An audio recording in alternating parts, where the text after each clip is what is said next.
What up, nation? Welcome to another edition of the WiseTake NBA DFS Early Look.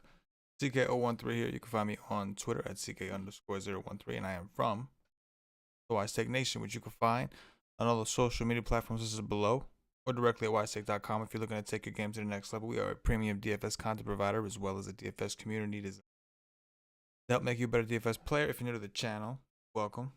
Came to the right place for some DFS goodness. Make sure you subscribe, hit the notifications bell so you're notified whenever we go live. Don't forget to hit the like button as well.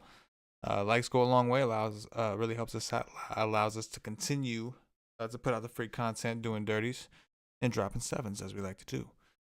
It's a new week, and I'm really excited because we're gonna have our first full week of NBA DFS under our belt. Obviously, it came back and it was like it was on, it was off, it was Christmas, it was chaotic weekend football, all this madness, and now we're back to the beginning of the week. We can kind of start fresh, starting to see what some of these coaching tendencies are. I think with the schedule, we're starting to get into back-to-backs, and we're going to see how these coaches and how these players respond. We know there was a very condensed and reduced preseason, so guys maybe aren't as in good a shape as we would hope. We'll just say that guys aren't in mid-season form. But it's NBA, and it's here. And I'm extremely excited. Extremely excited to do the dirty with you. I see Steve Samsel in the YouTube chat already with the Pistons chalk, so gross. And then MG, OG MG, longtime WiseTake Nation member, doer of dirties, if you will, particularly in NBA DFS, asks why Pistons chalk. We will get into that. We've got a 5-game slate. So it's not a ton to pick from. We've got a little bit of a later lock time at 7:30 p.m. Eastern, so the Wise stream will be a little bit later than usual. Again, the Wise stream is our pre-lock show over at WiseTake.com. You can get access with the day pass if you want to try it out. Day pass is $2.49. You'll get access to all the NBA DFS content for the day, including our pre-lock Wise stream, which we start 45 minutes prior to lock and lead up to lock to make sure that all of our members have the latest news. But anyway, on with the first look. And we're going to get things going, answering the question that MG had, why Pistons chalk. Let me pull up the chat real quick. And here's the reason. So we got 5 games. We also know that ownership is typically higher on the first set of games. What we know about Detroit is the front end of a back-to-back. The front end of a back-to-back, meaning they play on Tuesday. They're electing to rest Blake Griffin and Derrick Rose. Jahlil Okafor apparently did not practice on Sunday.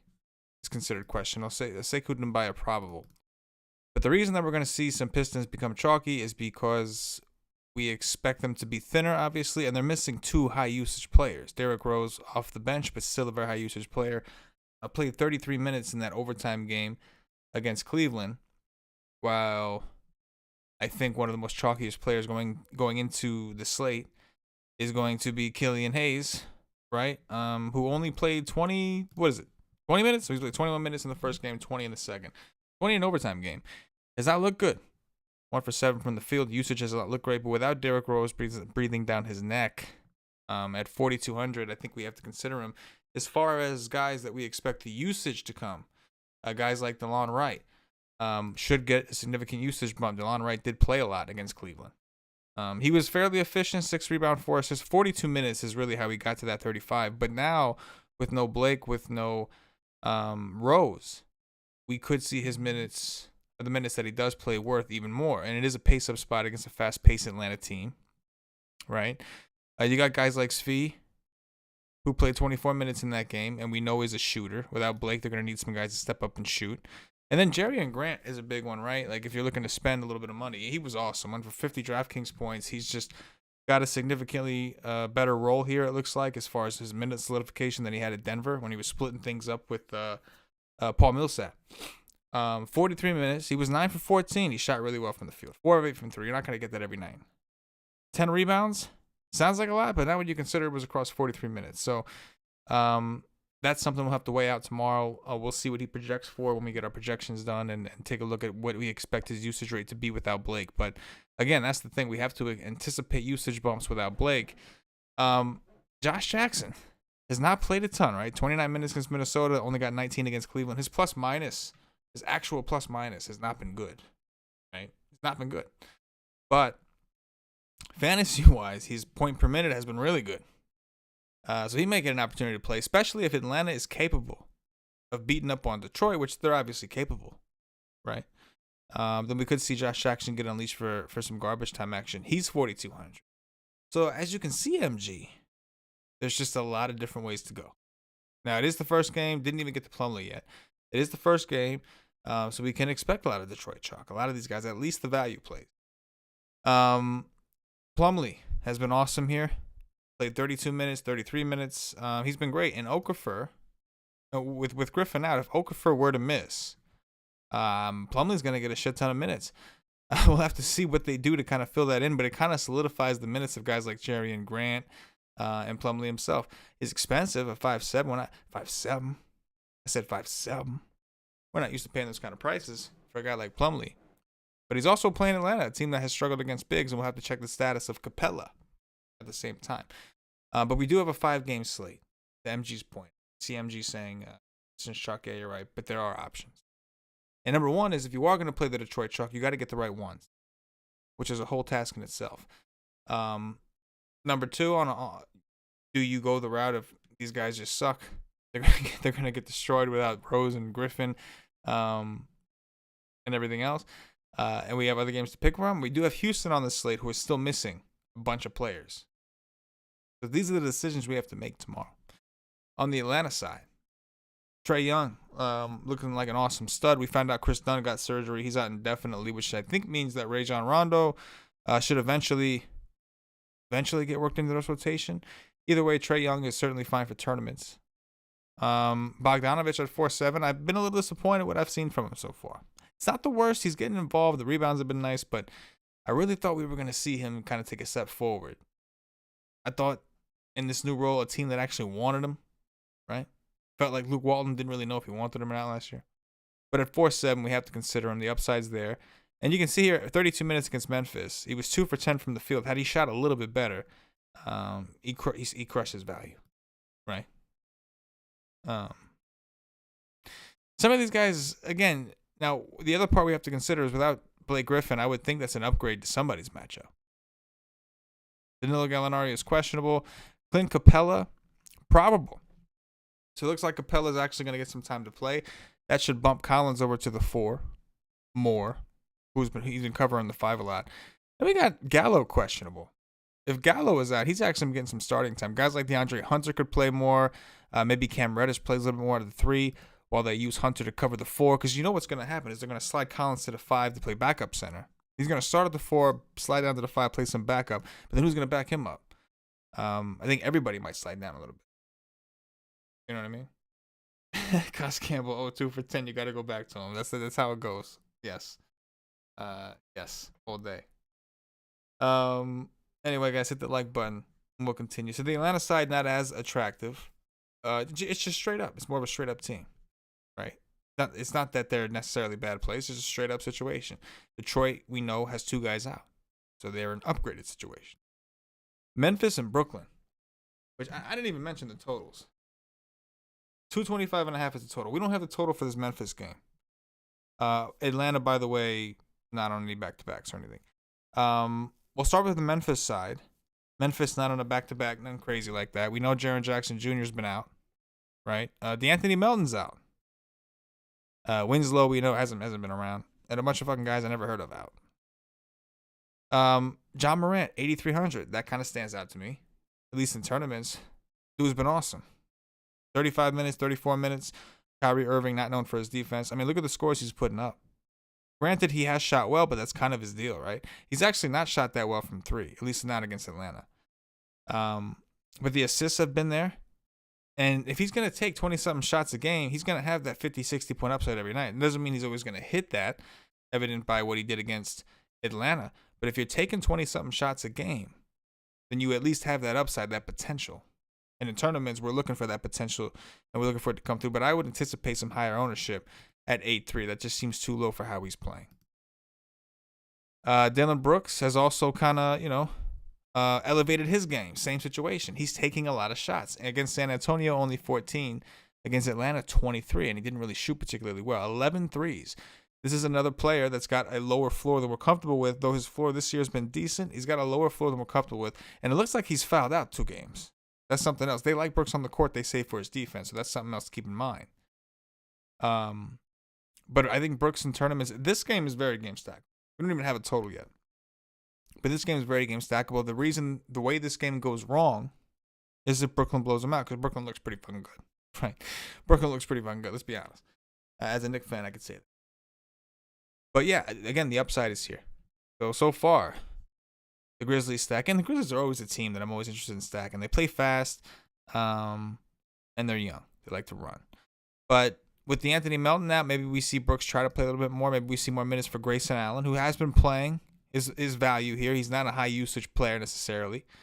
But I get the feeling he's going to end up kind of like a JJ Redick. And I'm not just saying that because of the Duke thing, because of the hated in college thing. It's just what he is. It's what he is on the court. They're going to run around and take shots. They're not really asking him to have a ton of usage outside of shooting when he's open. But with Melton out, that should open up some minutes for him. Maybe we see Anderson play a little bit more.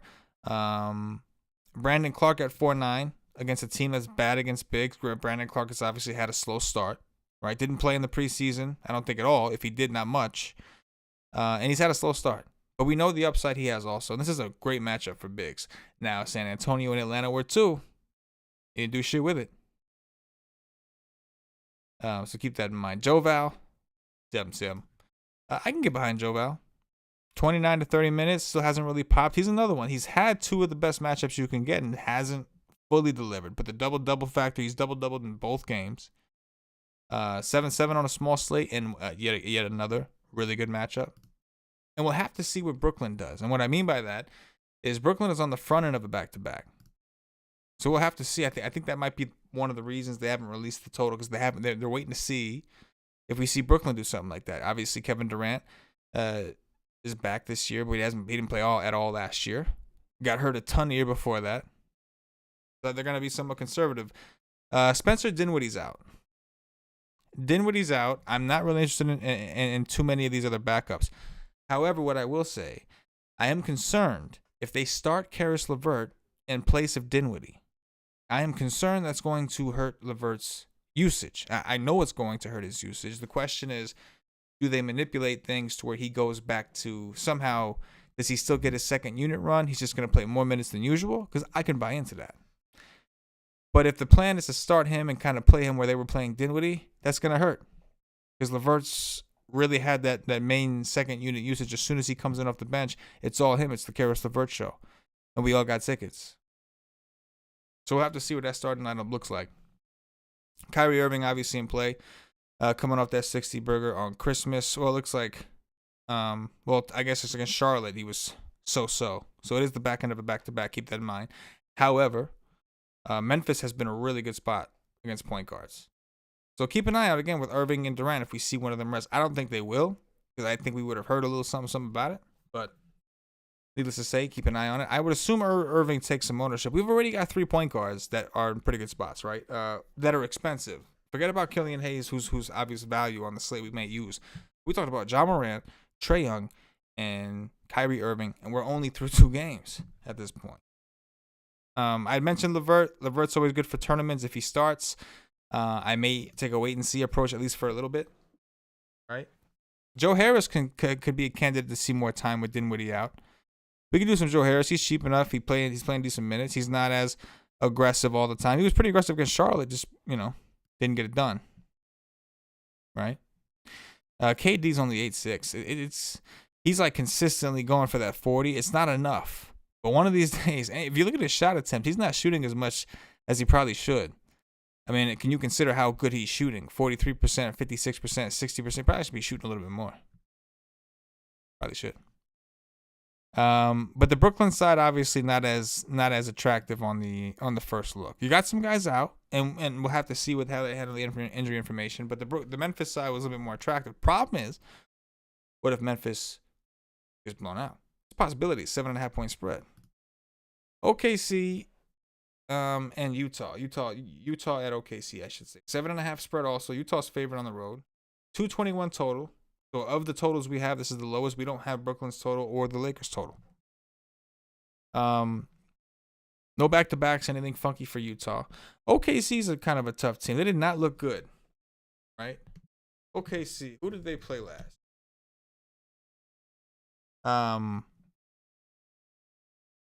What was it, the Hornets? Now, before we laugh, because they barely beat the Hornets, we should acknowledge that Brooklyn barely beat the Hornets, right? So let's get that out the way. I believe it was a close game, right? No, they lost. I'm sorry. Excuse me. The Hornets beat Brooklyn today. My bad. I'm glad I checked. I'm glad I confirmed that. So, before we make any rash judgments, I will say PJ Washington had a really good game. Bismack Biyombo had a decent game for the price, and then we saw the guards all kind of do their thing, right? Graham had 14 points and 10 assists. Terry Rozier had 19 points. Even Gordon Hayward, 7 assists, 12 points. So OKC's defense looks suspect. As a team last year looked pretty good defensively. This year they look a little bit suspect. Just going to throw that out there. That being said, I think Donovan Mitchell at 7'6" is coming to a point now, price-wise, where we can start to really consider him. Played 37 minutes against Memphis. 23 shots. That's what we want to see. Want to see him take shot attempts in the 20. He's not always going to have a good game. In fact, I think he has more games where his shooting percentage is terrible. But as long as he maintains that aggression, he has that upside. So I think at 7'6", he's worth considering. Don't mind Mike Conley, right? He's okay. He's nothing special at that price. He's just okay. Some tournament exposure, I guess. Bogdanovich is coming off of a couple irregular shooting performances, I guess. 35%, 18%. But the fact that he's taking so many shots is encouraging. The fact that he's taking so many threes is encouraging. Another player that you're going to want to have in your tournament pool. You're just going to want to. Derek Favors is 3'9". It's a shame. He's not getting a ton of minutes, but we know he's got some upside if he gets a little bit. Rudy Gobert has been doing his thing. Even though he's not playing like monster minutes, he's kind of doing his thing. I don't really know what to do with Gobert. Matchup with Horford. Horford's a decent defender for power forwards. He don't like to play center. He don't like to bang it out with the bigs, though. He's a little pretty boy. He don't like banging it out with the bigs. You know what I mean?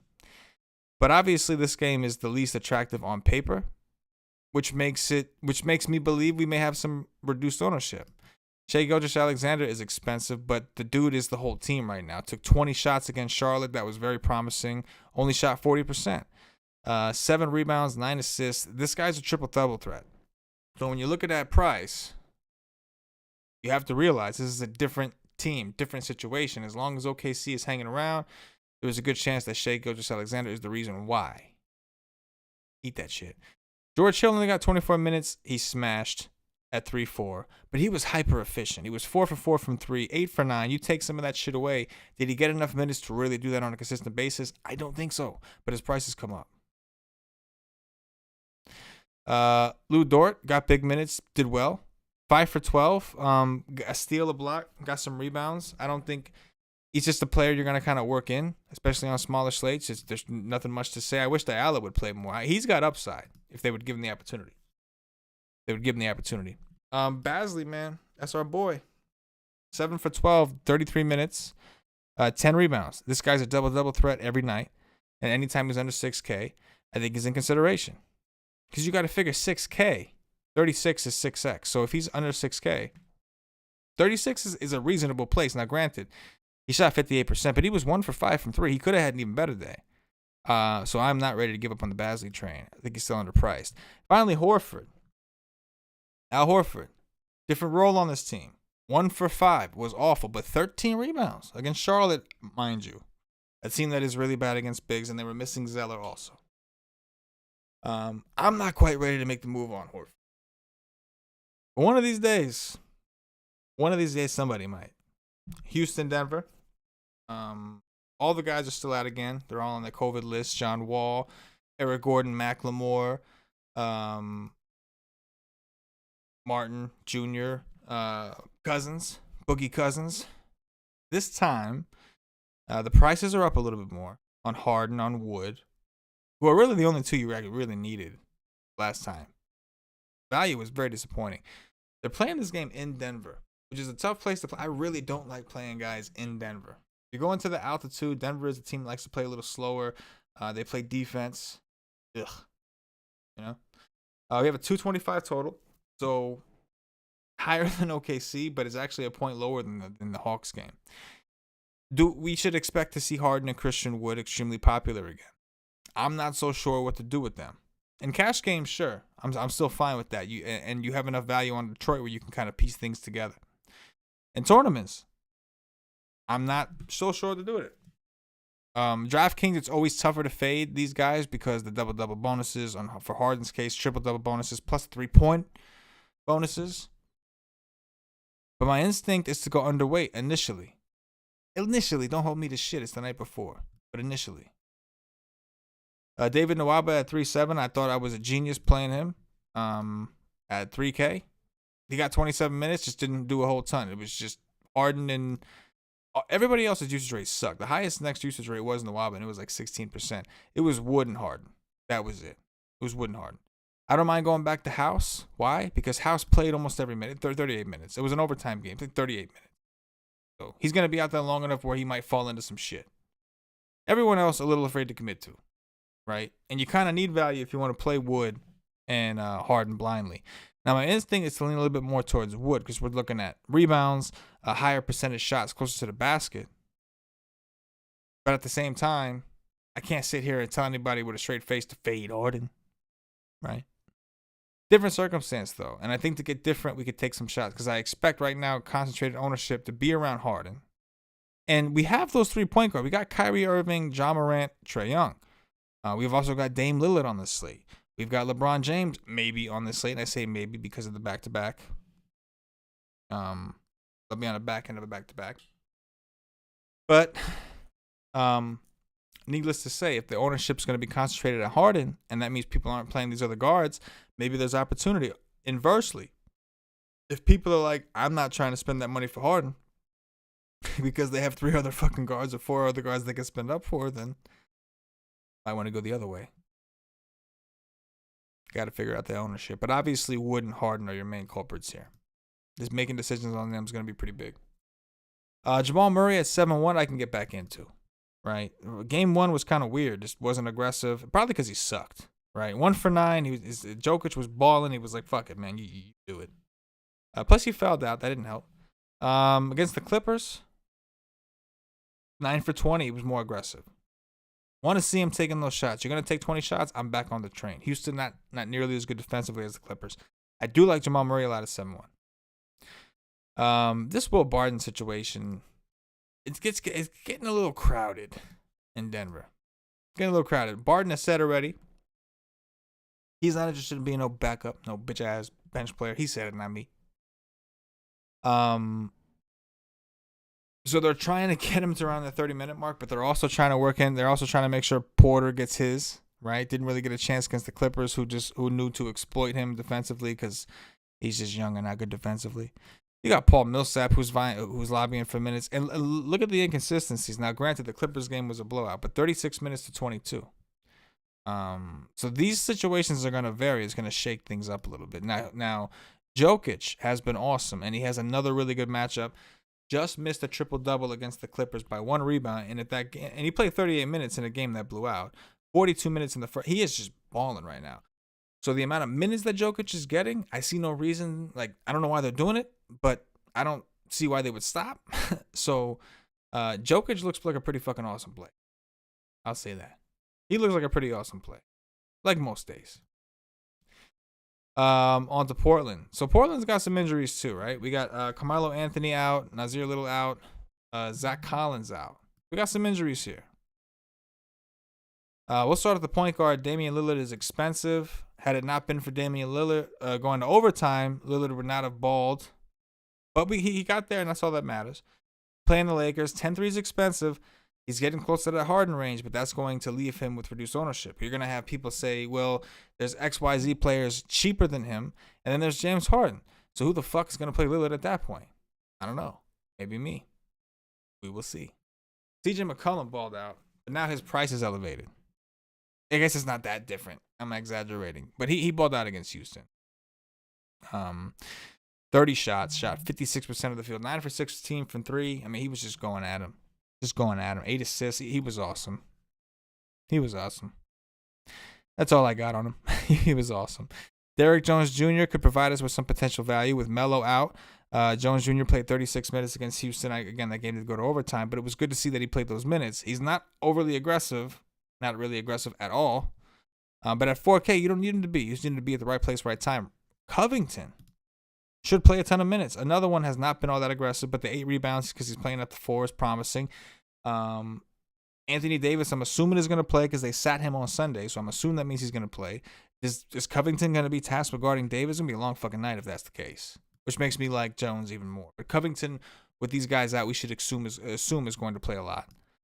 Nurkic played 35 minutes against Houston. Didn't do as well as I'd hoped, but he did get 35 minutes, and that was big because against Utah, he only got 22. That was nice to see. That means that Kanter's minutes naturally should be starting to reduce. Kanter likes to do the dirty to LeBron. We know that. And he's ready to fight LeBron any moment. Any fucking moment. He's ready to drop it. He's ready to fight LeBron. Cos Campbell says he thinks that's the new norm for CJ. We shall see. We shall see. Steve Samson, can Fat Harden handle the altitude? I don't know, man. Is he fat, though? Is he really fat, though? I'm just wondering. I'm not a Harden hater. I'm not a Harden supporter. I just want to know. Is he fat? Is he really? I saw the pictures, but then I've seen other pictures. I didn't watch his game because it was on NBA TV. I got all these different ways to watch the NBA game. I've got Verizon Fios, and the one channel I can't seem to figure out to get is the NBA TV. So I've got all the red zone shit for NFL. I get all, FS1. I get all them shits. Some reason. NBA TV games I can't watch because it's just fucked. Hit the like button, nation. We're almost done here. So yeah, Portland's fine. Late night hammer. I do like the late night hammer appeal. Lakers back end of a back to a back. Anthony Davis. Calf was ruled out. Won't play in the first half of back to back. So I do think he's got a little bit of a calf issue. I think he could have played. Right? But ultimately didn't because it was a back-to-back, right? Like they were already being conservative with his minutes, him and LeBron both. Do they flip it around? I have nothing that tells me they will, but you never know. Maybe they flip it around, and this time we see LeBron sit. Either way, I'm interested in these assholes. More so if one is out, obviously we'll lock and load, but I'm interested in these assholes. I'm definitely interested. Because I think they're going to have lower ownership than most. And if you're not playing, you're going to want something here. Portland is not a good defensive team. You're going to want something here. So if you're not playing LeBron, maybe we look at Schroeder, right? Dallas was a blowout situation. Had Dallas game not blown out, I think Schroeder would have gotten closer to what he saw against the Clippers in 28 minutes. He didn't do so bad either. 28 DraftKings points in 25 minutes. Not so bad. So I can get behind some Schroeder if we think the game's competitive enough. KCP, you just kind of work in and stand around like he stands around. Kyle Kuzma, looks like they priced him up a little bit, maybe because of had to be because just in case Davis is out again, right? Shout out to them for being proactive. If Davis plays, this is a nut matchup. Covington is a very good defender. Not for a guy as big as Davis, right? But if Davis is out, then obviously Kyle Kuzma, Markieff Morris, and Montrezl, even at a high price tag, would be a lot more interesting. I mean, you can play Montrezl regardless, but if Anthony Davis is in, he's the guy. If he's in, he's the guy because he's rested. He's not on the back-to-back like the rest of his team. Played him real hard, hard and long. Anthony Davis, 10-1. I could do it.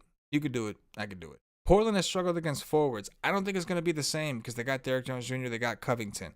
But Anthony Davis is like a giant forward. He's like a center forward, like Kevin Durant size type. Like, those guys are issues for any team. Unless you have a guy similar size, but like, does Covington have the reach to be able to guard Anthony Davis? I think not.